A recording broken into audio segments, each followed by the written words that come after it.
তো হ্যালো বন্ধুরা, আমি আবারও চলে এসেছি ডিএস ডান্স স্টুডিওর পক্ষ থেকে আজকের ৪র্থ নম্বর ক্লাসে।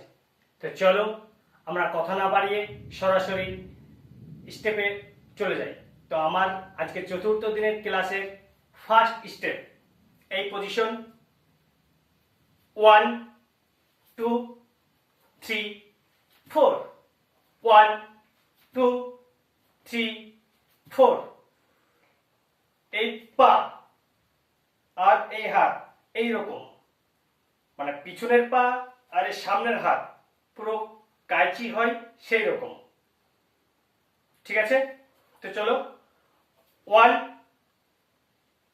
2 3 4। এর সঙ্গে কি আছে, এই বাম পায়ের এইখানে আর এই ডান হাত বুকে। ঠিক আছে, এইটা। তো চলো 1 2 3 4। ঠিক আছে, 1 2 3 4, 1 2 3 4। চলো এইটাকে যদি আমি একটু স্পিডে করি, স্পিডে করলে কেমন হয়, এই পজিশন 1 2 3 4 5 6 7 8, 1 2 3 4 5 6 7 8। ঠিক আছে, এই ছিল আজকের প্রথম স্টেপ। তো চলো আমরা দ্বিতীয় স্টেপে যাচ্ছি। 1 2 3 4, 1 2 3 4, 1 2 3 4। এইরকম বসলে 1 2, ডান পা পিছনে, বাম হাতের যে ইয়েস সেটা সামনে। ঠিক আছে, 3 4, আবার বাম পা পিছনে, এই 1 এই 2, মানে বসার পরেই ডান পা পিছনে আর বাম দিকে পুরো ফেস বডিটা, আবার বসলে আবার বাম পা পিছনে, বডিটা আবার ডান দিকে। ঠিক আছে, তো কেমন হবে, 1 2 3 4, 1 2 3 4, 1 2 3 4।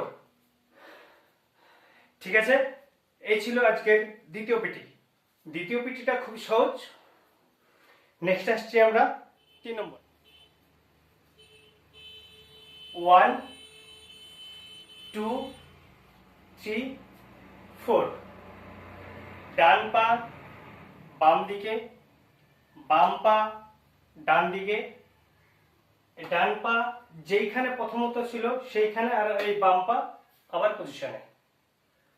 ঠিক আছে, 1 2 3 4, 1 2 3 4, 1 2 3 4। এইটা অনেক নাচের ক্ষেত্রেই প্রয়োজন হয়। পিটিটা মানে স্টেপটা এরকম 1 2 3 4, 1, এই ডান হাত যতটা হয়। চলো ডান পা সামনে, বোঝা গেল, 1 2 3 4, 1 2 3 4। ঠিক আছে, এটা খুবই সহজ, শুধুমাত্র পায়ের দিকটা একটু ফলো রাখবে। ডান পা সামনে, বাম পা ডান দিকে, এই ডান পা যেখানে ছিল প্রথমত, আবার বাম পা যেখানে পজিশনে ছিল। ঠিক আছে, 1 2 3 4। এই ছিল আজকের মানে ৪র্থ দিনের ক্লাস। আমি আজকে 3টেই দিলাম, যেহেতু প্রথমকার পিটিটা একটু কঠিন, সেটা একটু ভালো করে লক্ষ্য করবে। তো চলো আজকের মতো এই পর্যন্ত।